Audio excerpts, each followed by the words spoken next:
Пәтеріміздің ішкі көрінісі алғашқы кіреберіс бөлігі. Бұл пәтердің енді басты ерекшелігінің бірі осы алғашқы кіреберіс, яғни мына холл десек те болады. Осы аймақтан бастап пәтердің үлкендігі прямо кәдімгі көрінеді.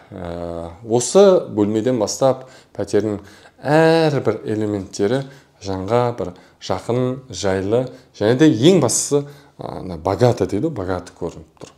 Осы кіреберіс бөліктен бастап қалған пәтердің бөлмелеріне қарай өте аламыз. Қазір онымен танысамыз. Ең бірінші мына сол жақ бөлігімізде орналасқан ваннаның ішімен танысып жіберейік. Ваннаның іші өте үлкен, кең, жанында туалеті орналасқан. Мына бөлікте бізде жатын бөлмеміз бар. Жатын бөлменің іші кең. Әрі қарай кеттік. Екінші жатын бөлмеміздің ішкі көрінісі. Байқап тұрсыздар, жатын бөлмелердің барлығының іші кең. Және ең басты осы пәтеріміздің керемет бөлмелерінің бірі осы қонақ қабылдау бөлмесі. Қонақ қабылдау бөлмесінің көлемі кей жер үйлердегі қонақ қабылдау, яғни залдан үлкен десем де қателеспеймін.